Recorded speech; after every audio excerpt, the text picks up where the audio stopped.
கிறிஸ்துவுக்குள் மிகவும் பிரியமானவர்களே, மெழுகுவர்த்தி தான் உருகி அழிந்தாலும் தன் நிலை மறந்து பிறருக்கு வெளிச்சம் கொடுக்கும் என்பது நாம் அறிந்ததே.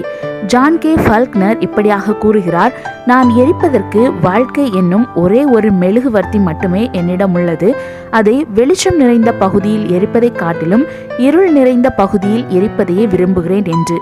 ஆம், இவ்வுலக வாழ்க்கையில் நமக்காக கொடுக்கப்பட்டது இந்த வாழ்வு மட்டும்தான். அதுவும் நிலையானது அல்ல. இயேசுவை அறிந்து அவர் பணியை செய்ய விரும்புகின்ற நாம் இந்த மெழுகுவர்த்தி போன்ற வாழ்க்கையை கொண்டு இயேசுவை அறியாமல் வாழ்ந்து வரும் மக்களுக்கு அவரது நற்செய்தியை கூறுவதே நமது கடமையாகும். எந்த நிமிடத்தில் வேண்டுமானாலும் நின்று போகலாம் நமது வாழ்க்கை.